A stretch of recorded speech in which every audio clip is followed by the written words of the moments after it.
Good evening to you, everyone. Thank you so much for joining me on yet another edition of State of the State on this channel.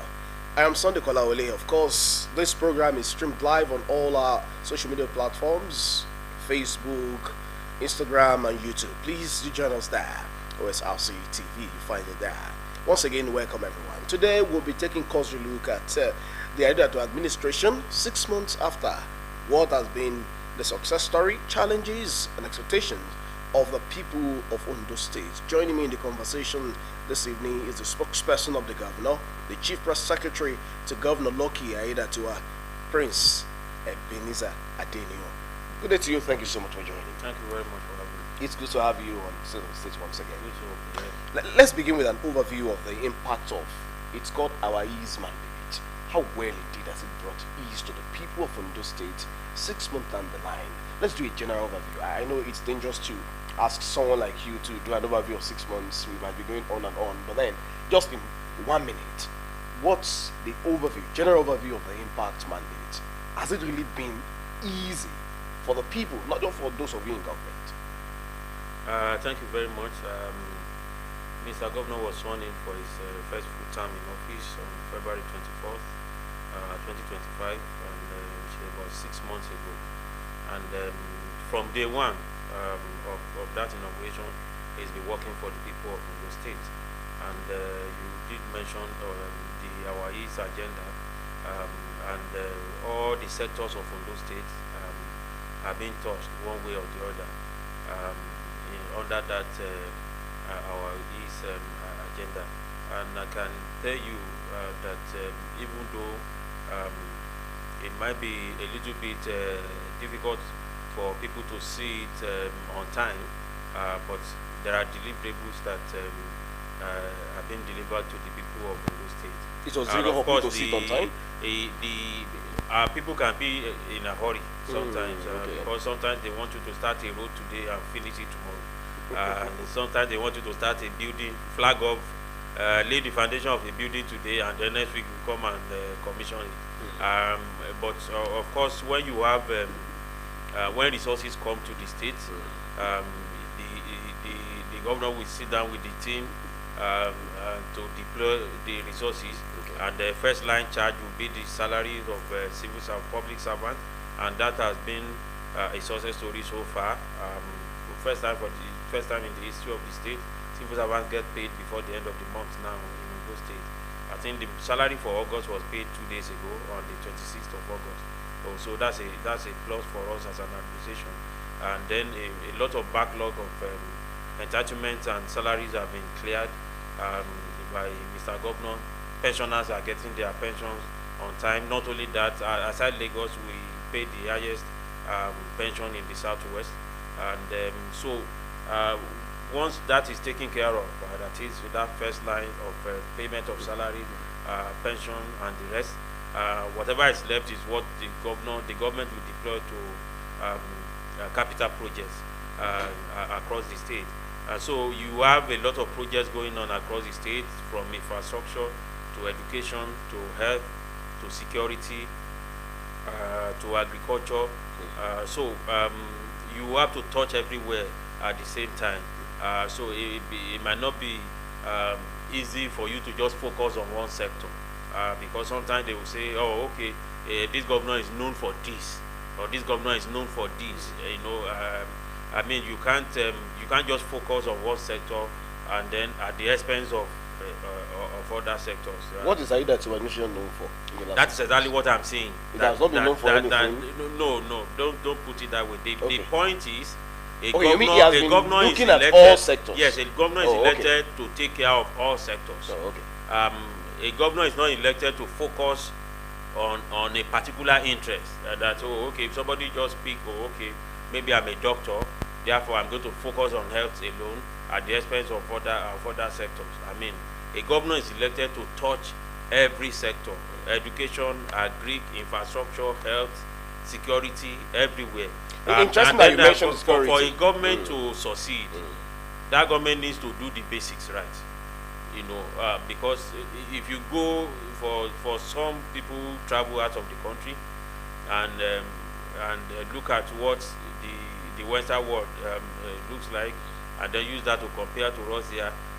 It is because the basics are done right in those areas. No, it's not as if they don't have challenges there. They do have challenges there, but they do the basics right. So if we are able to do the basics right, the extra would be easier to do. So if you pay salaries, if you buy drugs in the hospitals, people can go to hospital and get treatment and get doctors to attend to them. You know, if you pay pension, and so those are the basics that normally people will say, okay, that is what you are supposed to do. That is what the government is there for. You know, so once we are able to take care of those basics, then the extraordinary ones, the big projects, the rest can be fixed. For instance, on road infrastructure, for instance, it would be better to fix the ring roads, the internal roads, before getting to a flyover, for instance. You know, because for instance, if you do five flyovers, and then once you climb the flyover, you get down the main road, the road you went up auto, you can't go to the next street, you can't go, but you have. President, it's like you're already peeping into my notes. Yes, what I'm trying but to say let's do it is that sectorally. let's do the basics right. Okay, I agree with you. Let's do it sectorally. Yes. And I'll start on this note. You mentioned security the other time.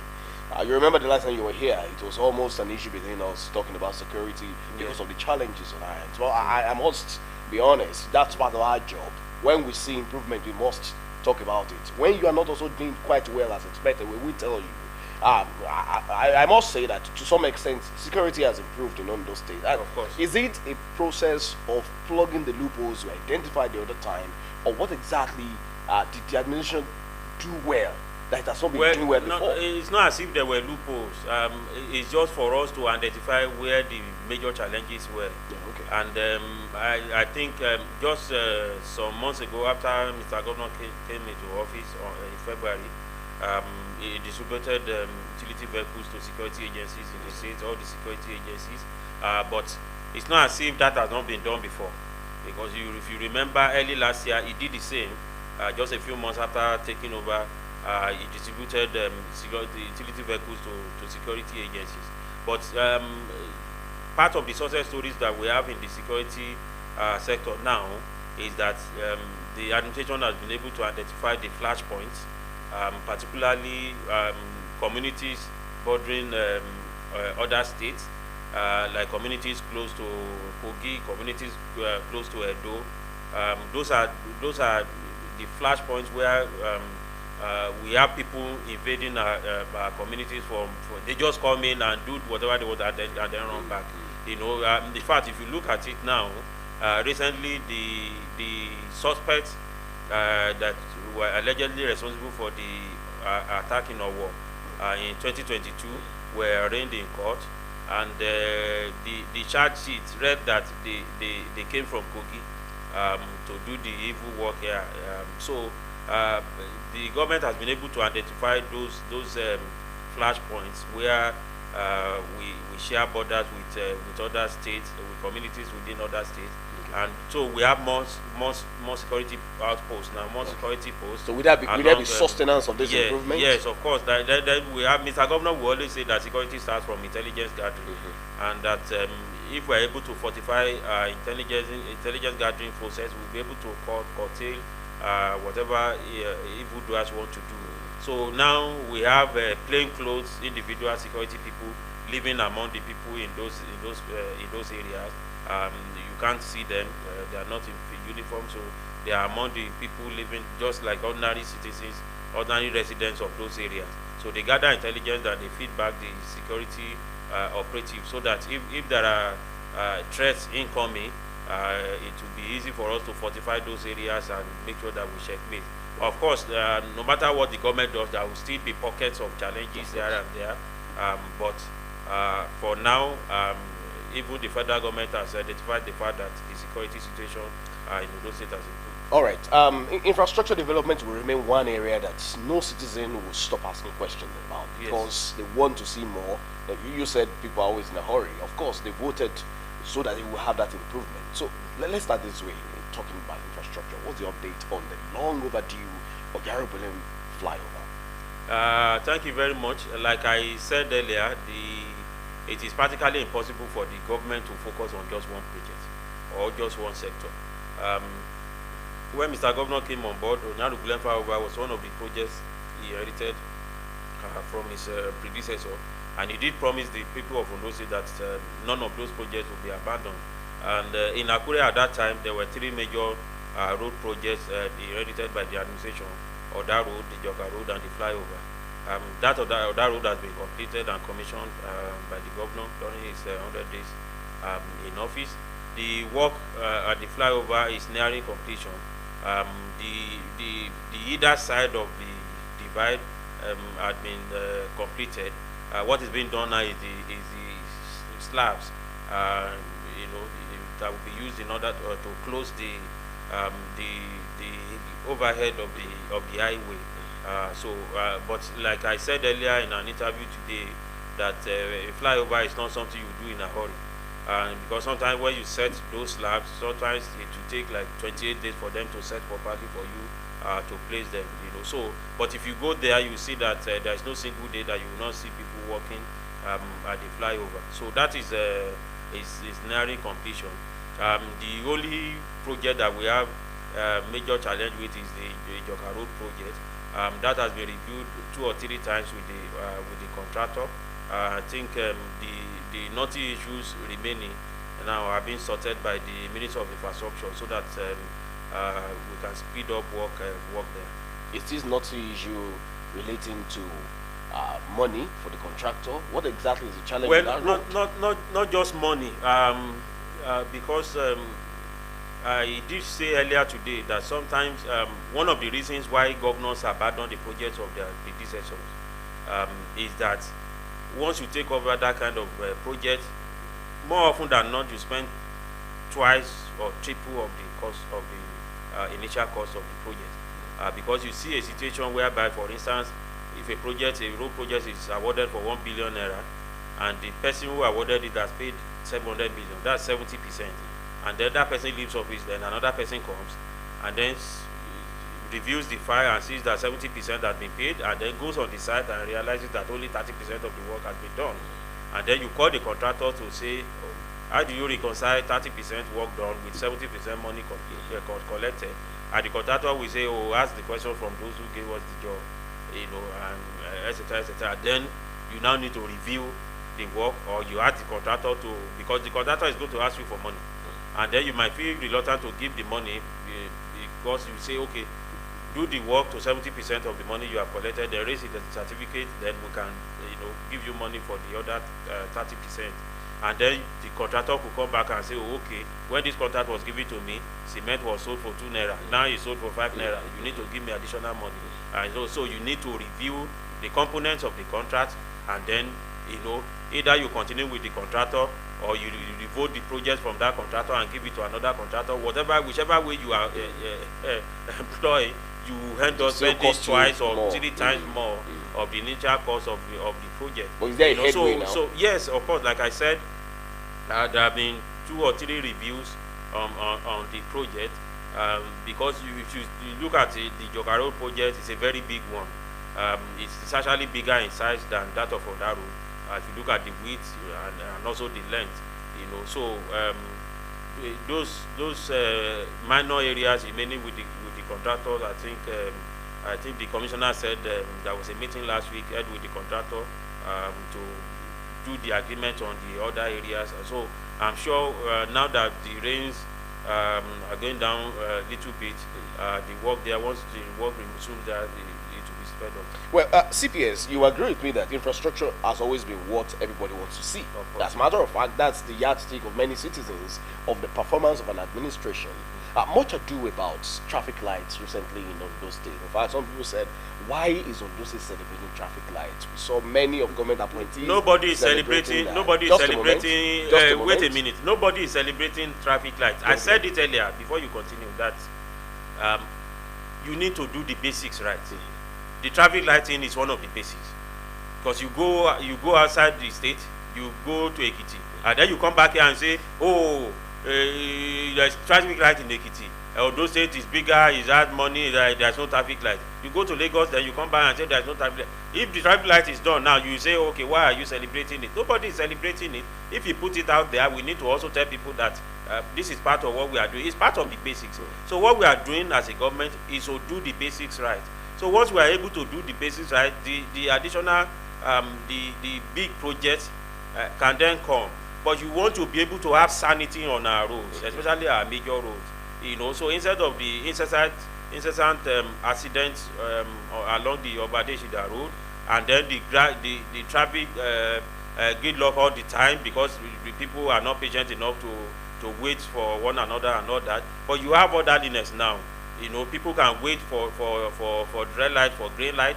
You know, that of started with that of Cathedral, then that of Ogara, Araromi Junction, and now we have that of the most important part is that of Alagbaka at First Bank Roundabout. All right, you've reached the point where I'm actually going. Now. That was why I told you to give me a moment. Yes. Well, to be honest with you, nobody is even saying there's any problem with celebrating traffic lights. Yeah, there's no crime in it. Even if we're just did, putting it out there. Even if you did, that was no crime in it. It's an achievement. If you ask me, it was not there before. You have put it there. But the question, why demolish the roundabout at First Bank? Was it well, for any you will have to wait until what the government wants to do there is done.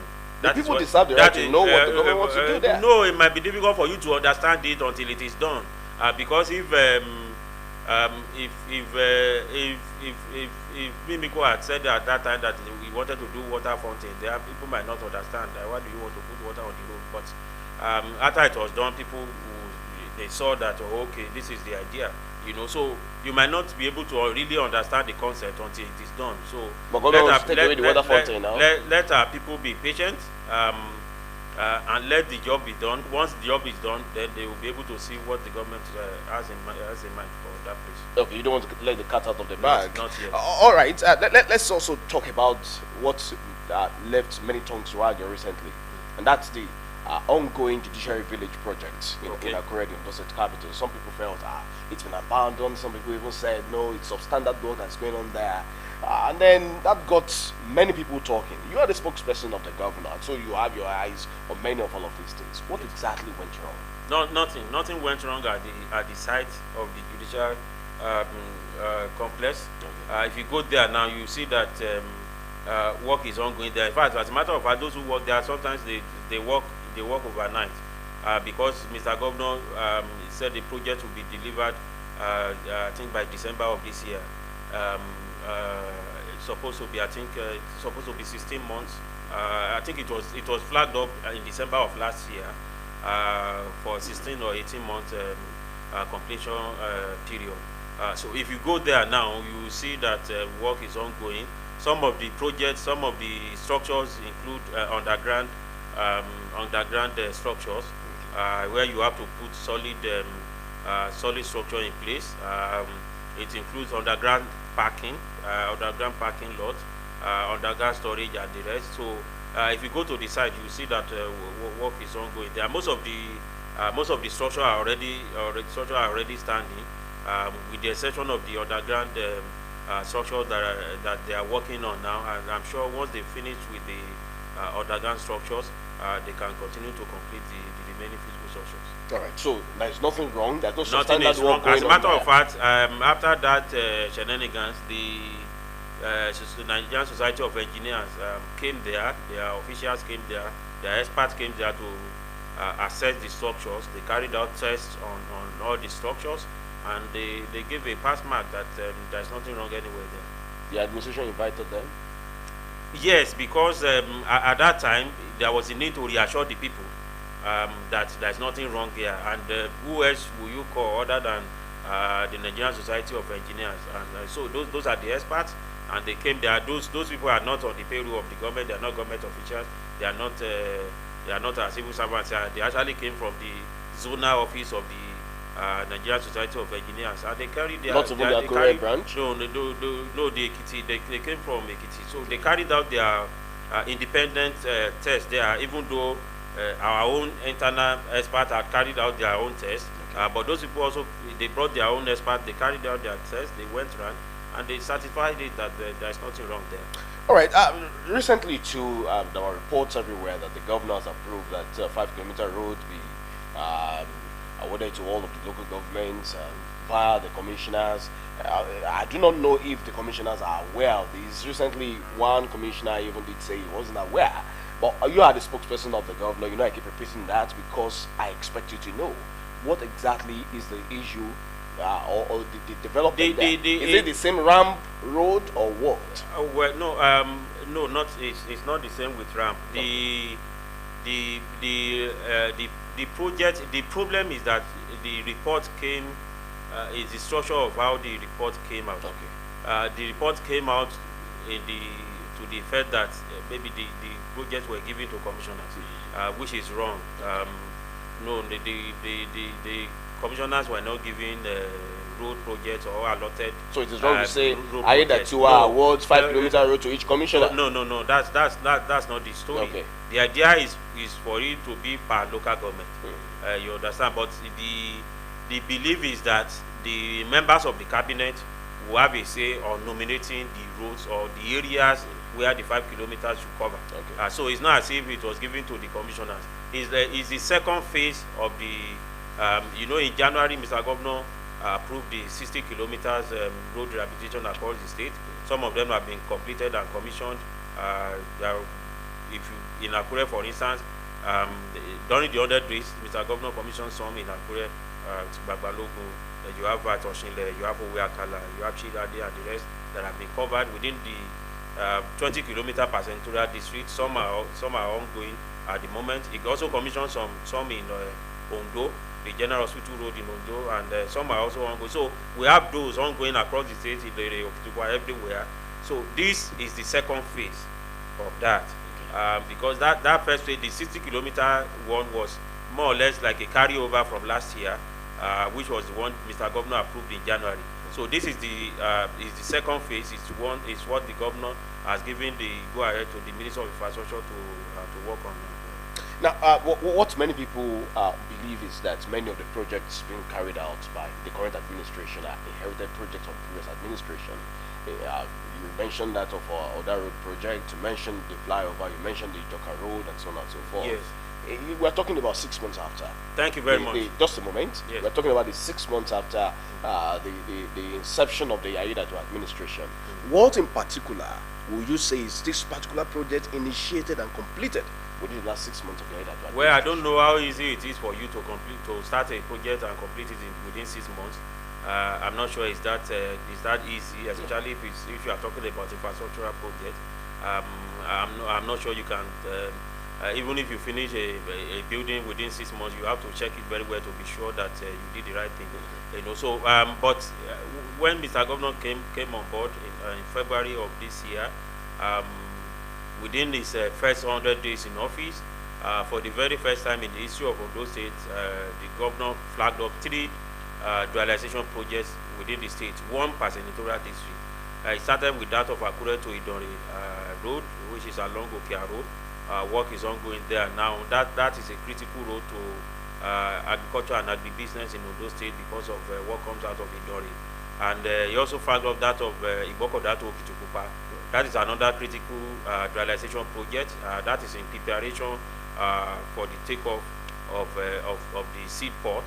Because for you to have a seaport in that zone, you must have critical infrastructure in place ahead of those who will come to invest their money there. They must be able to use good roads and the rest. And he also flagged up that of Akungba to Ikare, Akoko, and that one is among the 3. I think that one is the most critical because aside the fact that it's a difficult terrain, most governors have avoided that area because of the difficult terrain, full of rocks and the rest. It's a road that is bedeviled by quote and unquote demons. That road has caused us a lot of lives. Many of those young people, students of Adekunle Ajayi University, Akungba Akoko, traders along the road users, passers-by. In the last 10 years, we have lost a lot of lives there.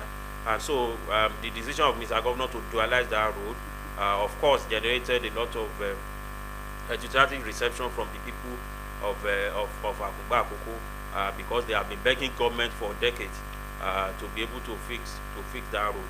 So if you go there now, you see that the place has been opened up.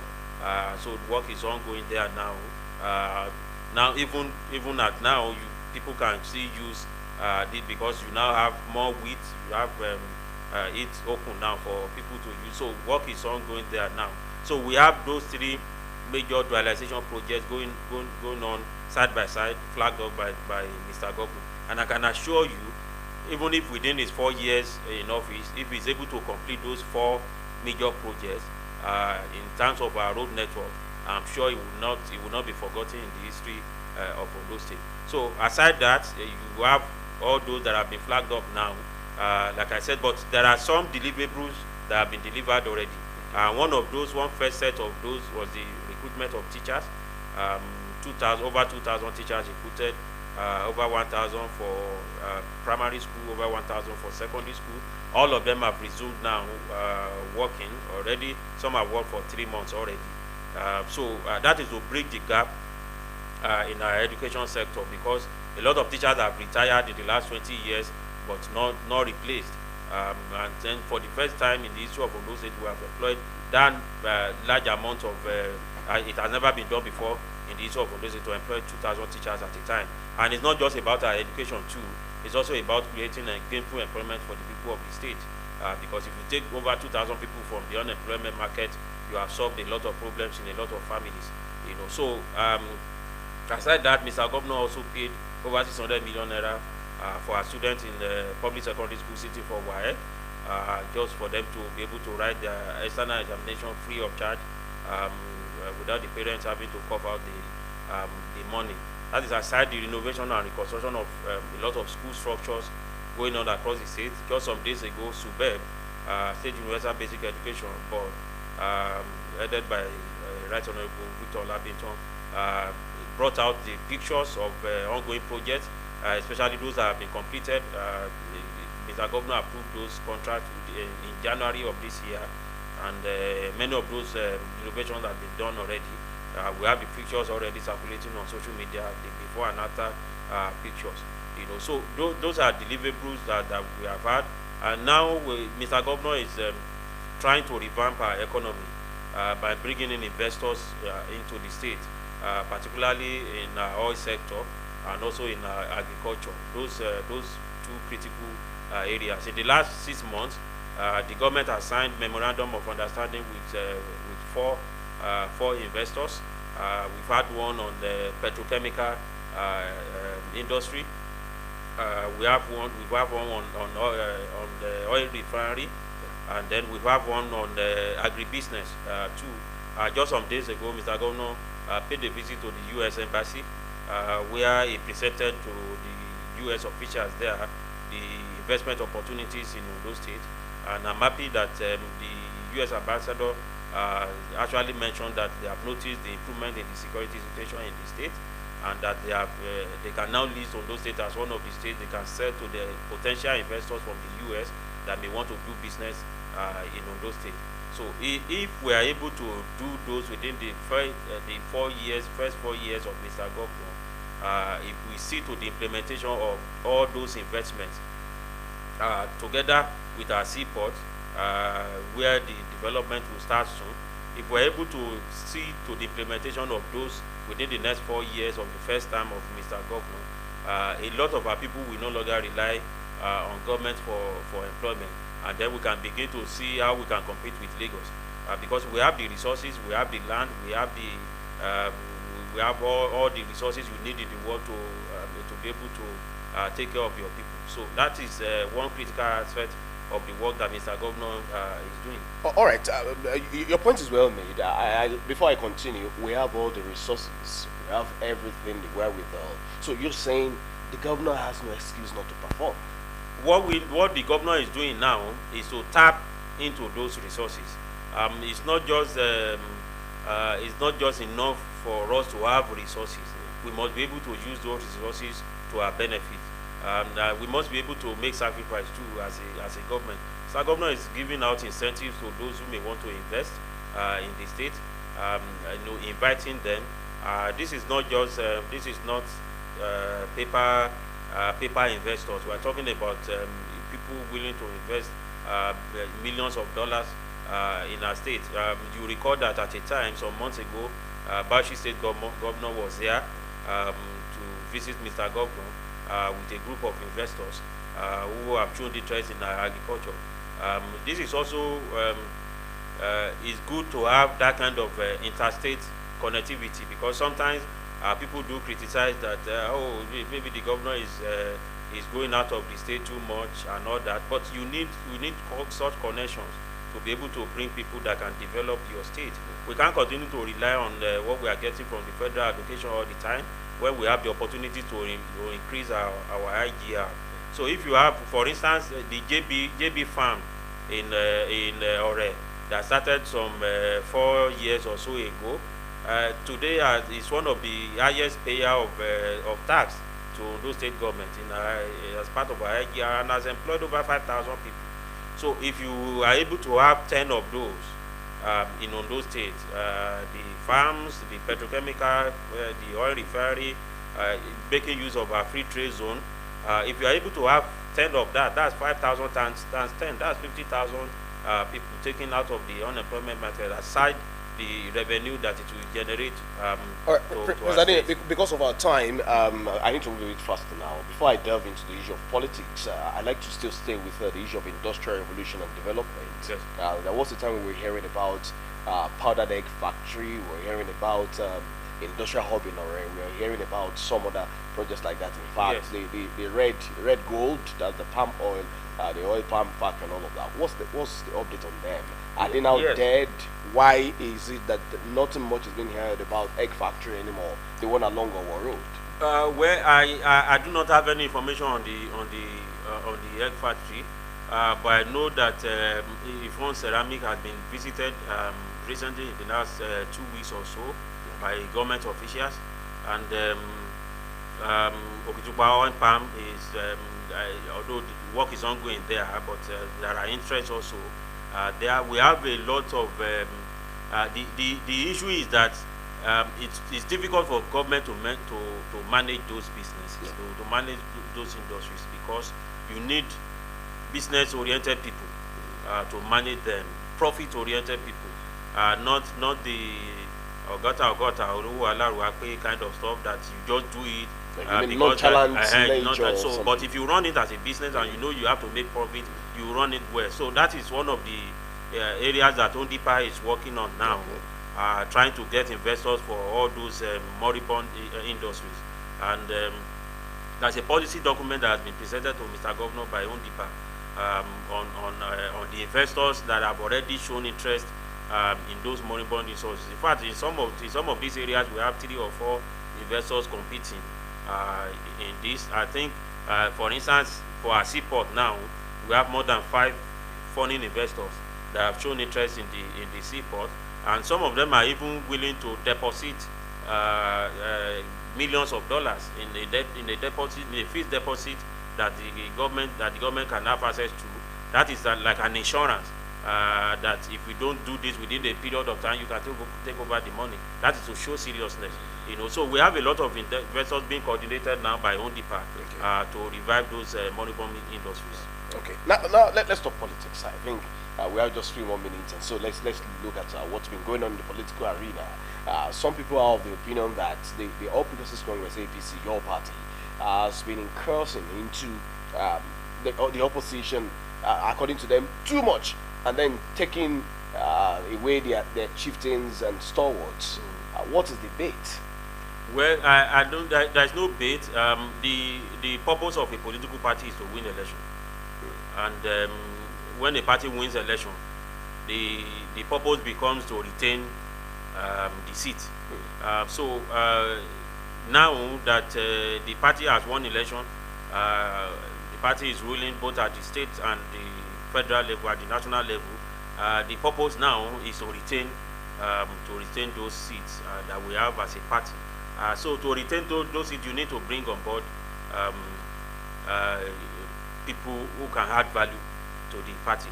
So in the last governorship election, for instance, in Ondo State, the deputy governorship candidate of the PDP is now in APC. who is a current member of the House of Rep. The deputy governorship candidate of Labour Party is now in APC, in person of Honorable Dayawudi. So you need to bring those people on board to be able to sustain what you have. And we do not have any governorship election in sight now, but we have a general election coming, particularly the election, the second time election of President Bola Ahmed Tinubu.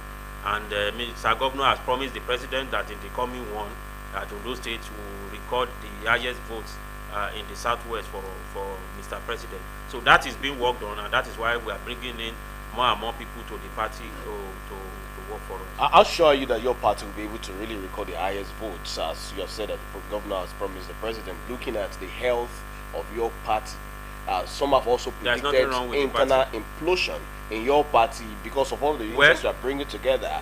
So how healthy is the APC to be able to say it's going to bring this to bear? Looking at the force about unity of your party, the several leaders having their heads colliding in some instances. Well, thank you very much. There is no implosion in the party. There is no way you put a party together that there won't be issues, or there won't be competition, rivalry, struggle for space, struggle for leadership. Is healthy. It actually contributes to the health of a political party, because if you don't have that in your party, it means the party is dead.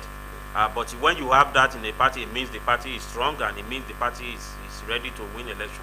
And we don't have opposition in those states, so to say. So we could as well play some opposition politics within ourselves in the party. So the APC is playing opposition itself in those states? Since there is no opposition.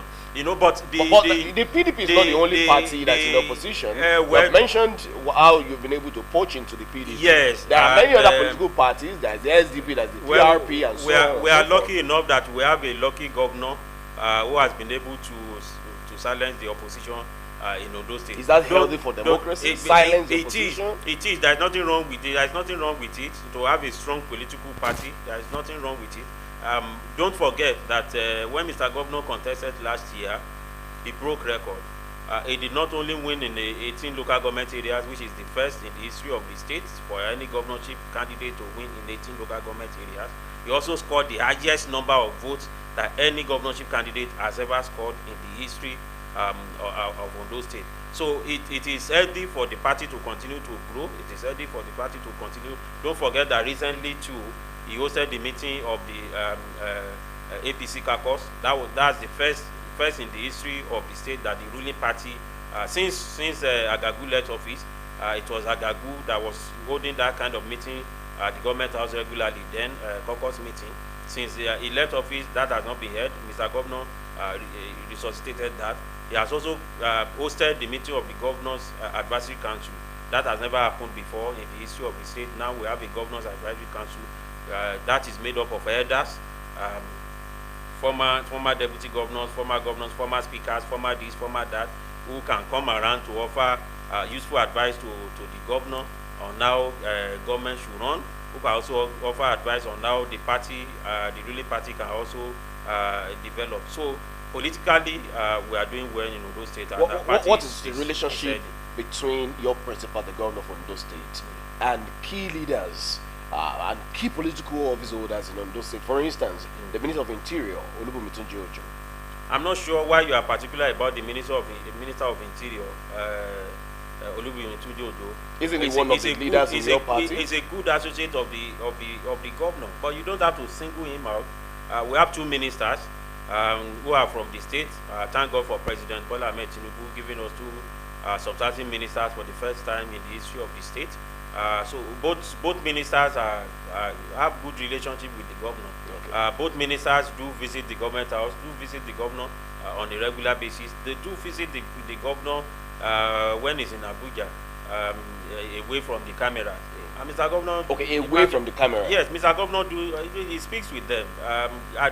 The issue is that sometimes followers play they play some hanky-panky here and there just to to set leaders against one another. But I can assure you that the relationship between Mr. Governor and the relevant stakeholders in our polity is strong. That I have not seen anywhere where any minister said anything bad about the governor.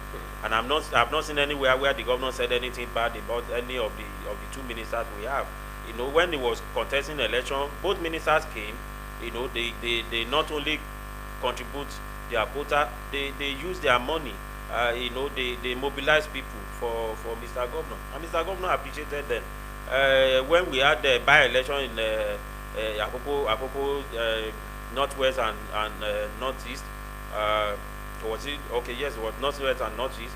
The one that was won by Fair. Mr. Governor was there to campaign for the candidate, mobilize support for the candidate, put down money for the candidate, and the candidate won the election. So that is the seat that was occupied by before we close shop, I can assure you that there's no rivalry, there's no problem anywhere. Rancor. All right. Yes.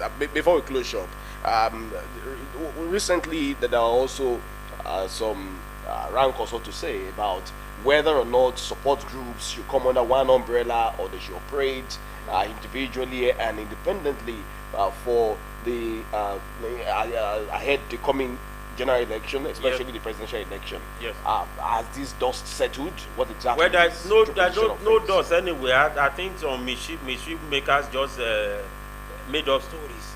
What Mr. Governor said, which had been reiterated, was that the party is supreme. Okay. Of course, the party is the one that coordinates all support groups. No support group can operate outside of the party. You know that all support groups can exist on their own. You know, but the party should be supreme. They should be able to coordinate with the party. No, this is not to say that your support group cannot work on it. So when Mr. Governor was contesting, he had support groups. There were many support groups that worked for him.